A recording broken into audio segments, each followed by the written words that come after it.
Hi, welcome.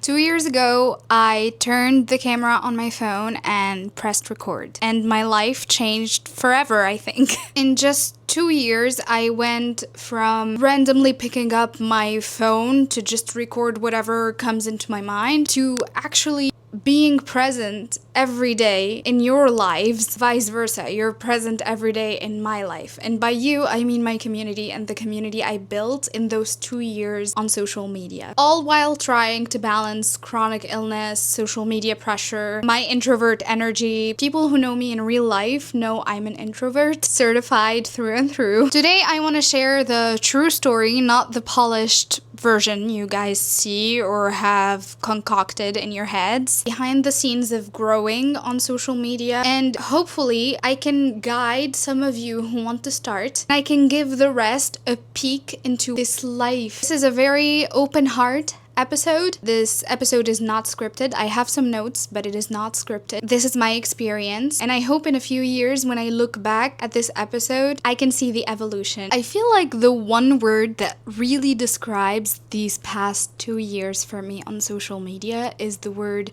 surprise. These 2 years have been surprise after surprise, beautiful change after beautiful change, and not all of it was rosy, as I will tell you later, but the most accurate word for describing these past 2 years is surprise. All of my friend groups, I'm the introvert one, I'm the quiet one, I'm the shy one, believe it or not. I always was well, at least according to my vision. If any of my friends actually watch this and hear me saying what I'm about to say, I'm in for a real lecture. But I've always felt like, not the wallflower, but I've always felt like the duff. For anyone who has watched the movie The Duff, I always felt like this in all of my friend groups. So the probability that I will be the one with a career on social media was close to zero in my mind. And it never occurred to me, and I never thought it would actually happen to me. I grew up on the internet, like most of my generation. When I was around 11, 12, that's when I started watching YouTube. And that's when we really started having access to internet, YouTube. And I remember watching French YouTubers because I had a French upbringing. And I remember thinking, wow, this is so cool. And I never thought that, oh, I want to do this one day. I just always thought it looked cool. Fast forward 12 years later, and I start my own social media journey. A question that comes back very often is, why did you start social media? The reason is very simple. I was curious. I wanted to try. And linking back to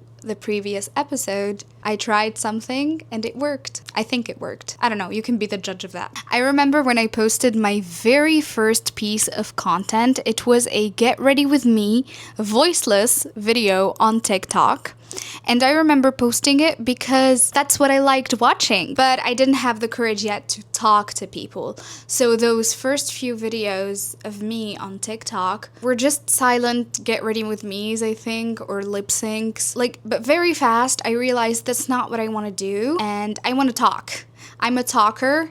I want to talk, I want to share, I want to make friends, I want to meet people, I want to talk to people. So I posted my first talking video, and when I go back to watch it right now, I can see how shy I was and how quiet I was in my voice, and there were like a lot of blanks between sentences. And if you watch my latest Get Ready With Me and the first one, the difference is massive. I remember that first video like it was yesterday. I remember the day, I remember the events around posting it, and I remember the feeling. I was so nervous. I remember I had my sister with me, and she would every 2 minutes, every 5 minutes, she would check TikTok and be like, oh, you're at 100 views, you're at 200 views, oh my god, you gained 2 followers.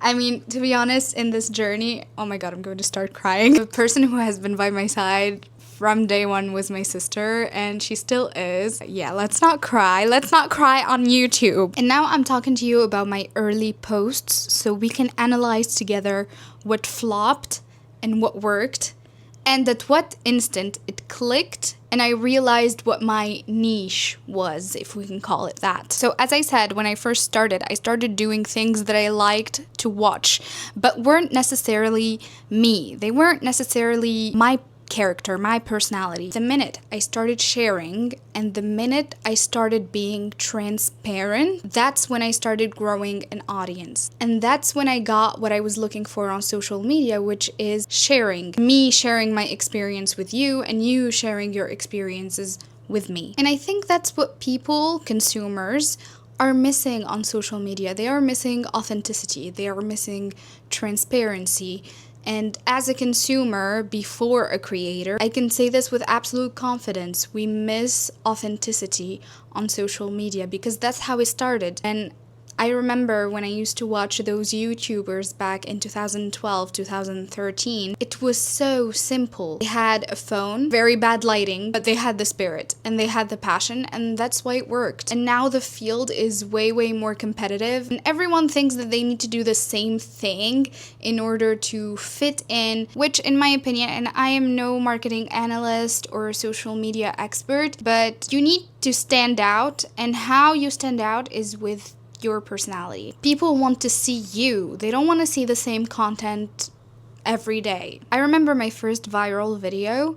Well, viral is a big word, but to me back then, 20,000 views was viral. That was like, oh my God, 20,000 people saw my video. It was a get ready with me, and I think I was talking about engineering, something like that. I was just sharing. I remember I was just talking. I just put the camera and it was just me and my face, and I was putting on makeup. And I remember not understanding why that went viral. But now thinking back and trying to analyze things, I think it was because I was talking to you guys so naturally, and I was talking as if I was speaking to a friend in front of me. Right there, the connection between us was established. Now, my very first viral video, like really viral, was my PCOS story, and that's how I started shaping my content pillars. I remember, I think, mentioning PCOS in passing in a Get Ready With Me or something, and that sparked a discussion between me and one of you, and you will recognize yourself because we became really good friends. So I decided to post my story, and when I filmed, edited, and posted, at no point did I think, oh, this is a gap in the Tunisian content market, and I'm going to fill it, and it's going to work. I promise, at no point in time did I think that, but right now, 2 years later, when I think back to that particular video, I understand why it worked. Back then, I just wanted to share my story, and I just wanted to find women who were living the same issue as I was. And that day, I decided to make it my mission to somehow include PCOS in my content. Not because it worked, but because I wanted to spread information. Because I saw how many women were struggling in my comment section. I saw how many women were misinformed. And I was like, I have the privilege to be educated. I have the privilege to be curious. And I always read articles. And I decided to make it my mission to always talk about PCOS in my content. And this brings me to something very important that I learned, which is content pillars. We all know, I think, what a niche is. To simply put it, a niche is like a category of content that you decide to make. Like, for example, let's call Lexi a creator on TikTok, and her niche is fashion. She makes fashion content. But I think what's more important are content pillars, because not everyone has a niche. For example, I don't think I have a niche. I can't make content around one thing. I feel like my niche is me. It's my personality. Your internet bestie, your internet sister. Which is why when I was restructuring my content and trying to make this a little bit more organized earlier this year, I learned about content pillars, which are 3 or 4 things that you choose and that you are going to center your content around, which helped me stay organized. If you follow me, you probably know that my content pillars are PCOS, beauty, skincare, lifestyle. Everything else outside of these content pillars is extra, and it's things that I do for fun. But recently, I have been trying to organize my content a bit more. Oh my god, I need to get comfortable. My leg is asleep. So those are content pillars. And I feel like if you want to start this journey in a little bit of an organized way, maybe try to find your content pillars and ask yourself, what do I love to do and what do I love to watch? You know what almost stopped me in this journey? Hate comments. That first year was very complicated. And as someone who is not from this field, I don't know if I already said this, but I'm very foreign to social media. Even my usage of social media was very limited before all of this. So I didn't know how to deal with the hate, and also I did not expect the hate, because in my head, and really objectively, my content was not problematic. And obviously I have no PR training. So I didn't know how to deal with it. And it almost made me delete all of my accounts and stop this before it even started. Thing is, I am human and I am very sensitive, and I don't think anyone can go through that and not get bothered at least a little bit. But I remember a creator who became a very dear friend who told me to hold on, and that there are many opportunities on social media, and that in a year, those haters will not matter anymore. Newsflash, true. Now, 2 years later, what I realized, and what I am very convinced with, is that people who hate on social media are not real people. Do not think of them as real people. No person in their right mind will take the time out of their day to just comment on someone's post and ask them to off themselves. And at the end of the day, there's a magic button that exists, block, and I use it consistently. Other creators don't, because they genuinely learned not to care. But personally, for my peace of mind, what worked for me is blocking these people and not have them see my content or me see them ever again in my comment section. So if you feel the need to block people, go ahead. I remember realizing this was more than just a hobby the minute I got my first brand deal. It was not much, I remember, but it was honest money. And I started getting to know people in the field, and I started asking about rates. That's when it clicked. There is money in this field. There is a lot of money in this field. And that's when it clicked that this can be more than a hobby, and I could make a source of income out of something that I loved doing. At this point, I had 2 part-time jobs. I was babysitting and I was teaching English as a foreign language, and I was not making that much money. So to have this on the side, I was so grateful. You know, even before brand deals, when brands would send me messages and be like, hey, we would love to send you this product for you to try, that was such a big deal to me. Because again, as I told you, I'm very foreign to this field. So to me, that was crazy. Let alone people pay me to make videos or a story or whatever. But I learned little by little. I learned my worth, and I learned how to select. Now, when I got my very first big brand deal, I was extremely happy, but also I learned something about myself. I learned that I had no idea how to rate my services. And in here come new friends from this field. I started making creator friends, and I started asking questions. So my next advice would be to ask for help. And I told you this multiple times before on both Instagram and TikTok. My DMs are open, and I always get questions from aspiring creators, whether they're UGC creators or aspiring influencers. The door is always open. Please ask about money. I'm very transparent.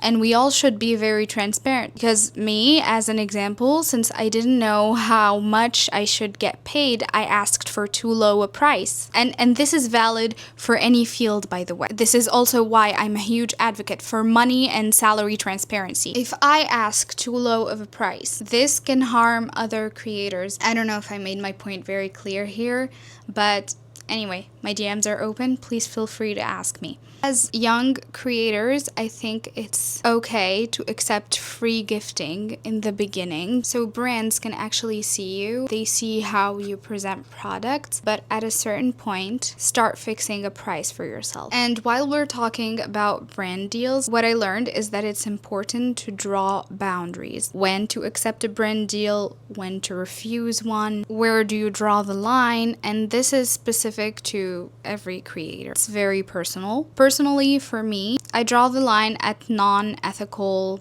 brand deals, and I also draw the line when brands ask me to lie. And I've said this multiple times, but I have the privilege, and I recognize that privilege, that this is not my main source of income. Well, I'm unemployed, so technically this is my main source of income, but this is not my 9 to 5. This is not what I aspire to do for the rest of my life. So I have the privilege to not do any collabs in a month, for example, if I so desire. But to give you some examples, I wouldn't accept another skincare company brand deal right now because I'm already working with one and the products are part of my routine. So I don't see the necessity of getting another brand deal about skincare if I'm not going to use the products, even if the products are good. When I sat down and had a discussion with myself about where I see myself on social media in a few years, it was very clear to me in my head, I do not want to be an ad. My account is not an ads account. That's not what I want to be. There's nothing wrong with doing ads for brands that are in the same category. For example, 2 skincare brands, 2 hair care brands. There's nothing wrong with that, but it's not what I want to do. I want to promote products that I use every day that are part of my routine. I love long partnerships, and that's what works for me, and that's what gives me peace of mind, okay? And that's a choice, which brings me to our next point. It's all about choices, like everything else in life. You sit down and you choose what type of content creator you want to be and what type of work you want to do. And there is nothing wrong with whatever you're going to choose, and there is no judgment, at least not from me. I think the best way to put this is I want my page, my Instagram, my TikTok, my YouTube, I want it to feel like a space and not a billboard. And that's my choice, and it's personal. I have many creator friends, and this is their 9 to 5, and that's their personal choice. And there's no judgment from me, and I'm very, very proud of them, and I will be their first cheerleader. Now, while we're talking about other creators, this brings me to my next point, which is comparison on social media. Very fast, you will fall into the comparison trap. I remember a time where I spent more hours scrolling through other people's TikToks than working on my own, and I remember thinking, oh, her content is so much better. Oh, she's growing way faster than me. Oh, she gained more followers than me. Maybe I'm just not cut out for this. And I remember when I started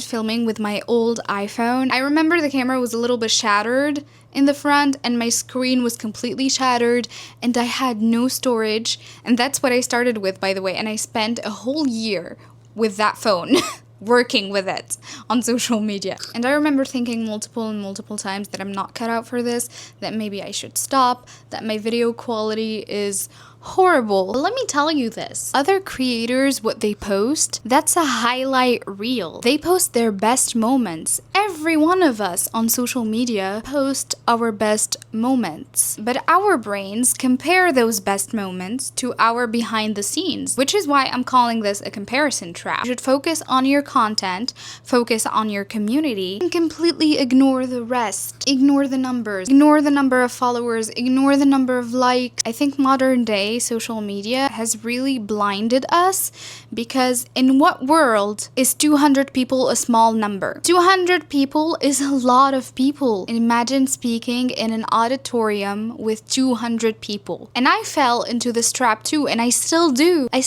Whenever I post, for example, a collab and I only get 2,000 likes. Thankfully, I grew up and I quickly realized, you're ridiculous, what are you saying? 2,000 people.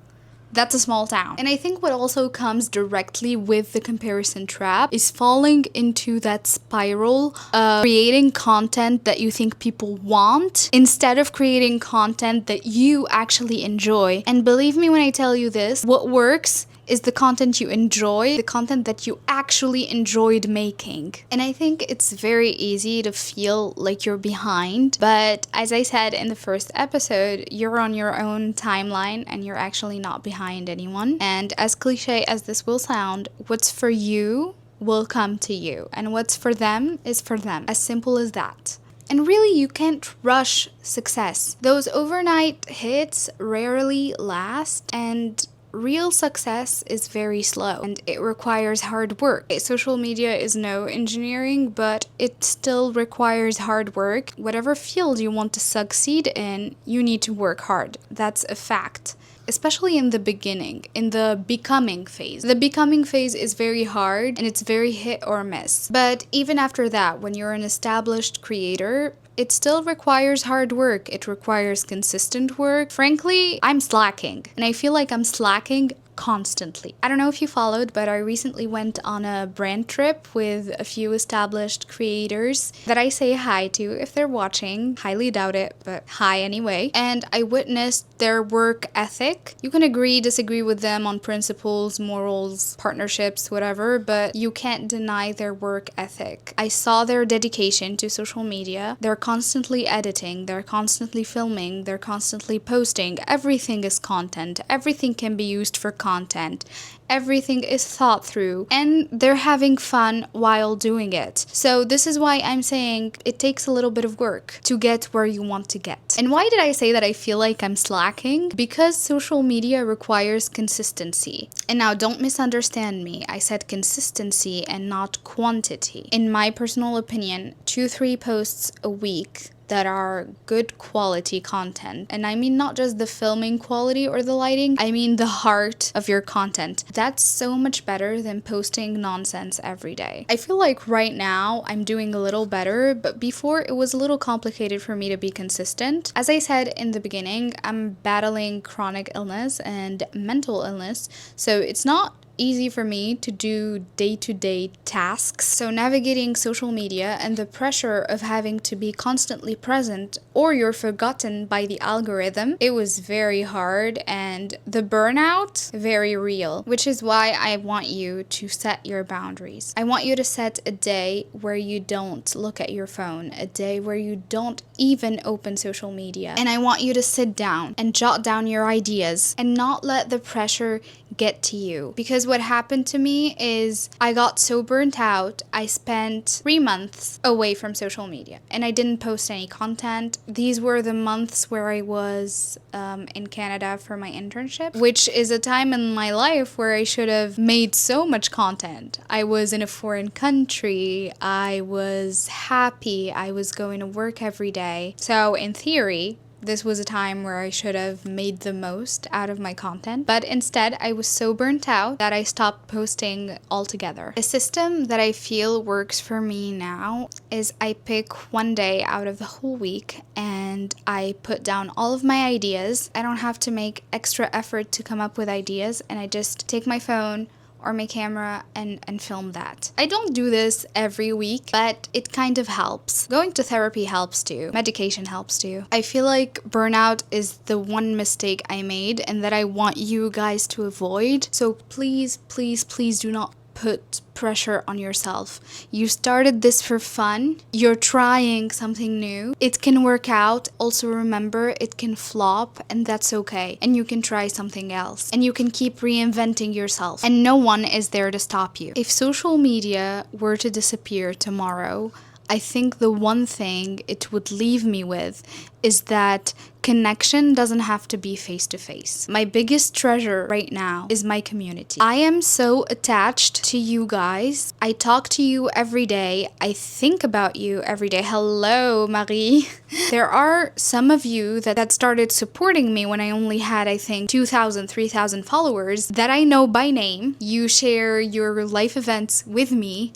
We talk almost every day, and when you guys are not in my DMs or in my comments, I miss you and I check up on you. So no, mom, you were wrong. Strangers on the internet are actually very cool. There are weirdos on the internet. Be careful. The conversations I've had, the lessons I've learned, and the courage I've built from showing up on the internet every day, I think that's what I will take with me if social media disappeared tomorrow. Someone is up from her nap. And because of everything that I've learned on this journey, what I'm doing next is experimenting more.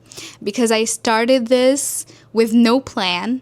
I was just curious, and look where it led me. It opened doors for me. I met new people. I made awesome friends, and I want to try more things that scare me a little. Because every single risk I have taken so far has taught me something, even the risks that didn't work. That's what I want for you this week. I want you to pick up one small thing that you've been putting off, maybe posting that video, signing up for that class, or reaching out to that one person, and just do it. Don't wait until you feel ready, because ready never comes. And what's complicated in this whole life is taking that first step. And believe me guys, the minute I posted that first video, posting the next ones was so easy. Do it, then tell me about it. I want to hear about your wins. I want to hear about your losses, your lessons, all of it. This isn't just my experiment, it's ours. And if you're hesitating to start on social media, there is one last thing I want to tell you. Remember, the apps can go away. Your account can get deleted in 1 second, but what will be left is the version of you who dared to try. That's forever. And if you can keep showing up for her, there's nothing else you can't do. Thank you guys for watching. I can't wait to read your comments and discuss this more with you. I will see you next week. Bye bye.